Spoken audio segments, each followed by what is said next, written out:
अस्सलाम वालेकुम। मेरा एक सब्सक्राइबर है और जिसका नाम है आगा भाई। तो आगा भाई ने मुझे कमेंट किया है कि सर मेरा एक कज़न है और वो उसको सिट्राज़िन के टैबलेट से, एवल के मेडिसिन से, एवल के इंजेक्शन से या अल्प्राज़ोलम के टैबलेट से, कोई भी टैबलेट या कोई भी इसी तरह फार्मूले में कोई भी मेडिसिन खाने से उसे एलर्जी होता है, रिएक्शंस होता है और अक्सर हर वक्त उसके सर में दर्द रहता है। तो इसके बारे में आप वीडियो अपलोड कर दें या इसके बारे में आप मुझे कुछ समझा दें। तो आगा भाई, सबसे पहले मोस्ट वेलकम, शुक्रिया कि आपने मेरे चैनल को सब्सक्राइब किया हुआ है और आप मेरे वीडियोज़ को भी देखते हैं, आप मुझे कमेंट करते हैं और मेरे वीडियोज़ को आप लाइक और शेयर भी करते हैं। तो शुक्रिया, वेलकम, थैंक यू आगा भाई। तो आज मैं आगा भाई का जो है मसला हल करने वाला हूँ। तो मेरे इस वीडियो को ज़्यादा से ज़्यादा शेयर करें ताकि आपके दोस्तों को भी इल्म की इजाफ़ी हो जाएगी। तो आगा भाई ने मुझे कमेंट किया है कि मेरा कज़न है और वो उसके हर वक्त सर में दर्द रहता है। तो बहुत सारे मेडिसिन खाने से जो है उसे एलर्जी होता है। पेन किलर टैबलेट हो या सिट्राज़िन हो या अल्प्राज़ोलम हो या एवल हो या कोई भी मेडिसिन खाने से उसे एलर्जी होता है। उसकी वजूहात क्या हैं और उसका ट्रीटमेंट आप मुझे समझा दें। तो सबसे पहले आगा भाई के आपका कज़न का उम्र कितना है। सबसे पहले उम्र को देखा जा सकता है कि उम्र कितना है। 18 साल से कम है तो ये बड़ा मसला पैदा करता है, और अगर 40 साल से ज़्यादा है, 30 साल से ज़्यादा है तो इसको जो है फिर बहुत सारे मसले हो जाएंगे, यानी कि ब्रेन ट्यूमर, यानी कि दिमागी नसों की बंदिश की वजह से और नसें फट जाते हैं और क्लाइड होते हैं और ज़ख़म होते हैं। वो ज़ख़म कई सालों के बाद जो है वो फिर ब्रेन ट्यूमर होते हैं और यानी कि दिमागी कैंसर का खदशा भी होता है। तो ये एक वजह था।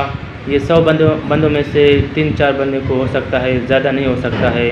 और इसके बाद फिर 40 साल के बाद जो है बंदा मेडिसिन और टैबलेट्स खाने के आदी हो जाते हैं। देहातों में, बाहरी इलाकों में और थकावट की वजह से ज़मींदारों में और मिल मजदूर में काम करने के बाद उन्हें थकावट होता है और थकावट के साथ साथ वो पेन किलर के टैबलेटें, मेडिसिन, पेनाडोल, मेफेनिक या पेन किलर के टैबलेटें खाते रहते हैं और वो हर वक्त खाते रहते हैं, उनको आदी हो जाता है।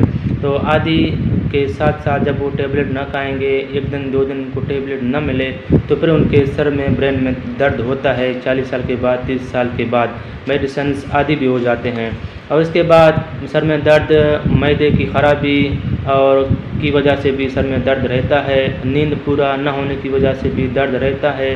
नज़ला, ज़ुकाम, बुखार की वजह से भी दर्द रहता है।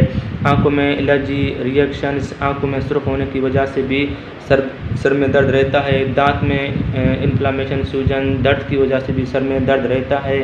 कान में इन्फ्लामेशन, सूजन, ज़ख़म की वजह से, कान में गंद किचरे आने की वजह से भी सर में दर्द रहता है। और इसके बाद कब्ज़ यानी कि कॉन्स्टिपेशंस में भी सर में दर्द रहता है और कई वक्तों से, कई महीनों से कब्ज़ हो, बड़ा पेशाब बंद हो तो भी सर में दर्द रहता है। और इसके बाद गैस्ट्रोइंटेस्टाइनल की वजह से भी, हमारे मैदे और आंतों में ख़राबियों की वजह से भी, हमारे मैदे में गैस्ट्रिक्स की वजह से हमारे सर में दर्द रहता है। और बीपी हाई होने की वजह से या फिर बीपी लो होने की वजह से भी हमारे सर में दर्द रहता है। घरेलू मसले, घरेलू टेंशन्स, घरेलू प्रॉब्लम्स की वजह से भी हमारे सर में दर्द रहता है, बोझ रहता है।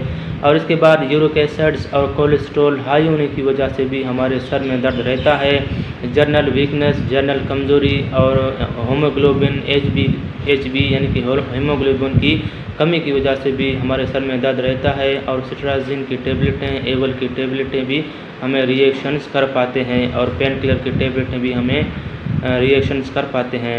और इसका ट्रीटमेंट यह है आगा भाई कि इसका उम्र 18 साल से कम है या फिर 30 साल से ज़्यादा है तो उसका सबसे पहले आप सिटी स्कैन यानी कि सिटी स्कैन करवाएं, दिमागी एक्सरे करवाएं।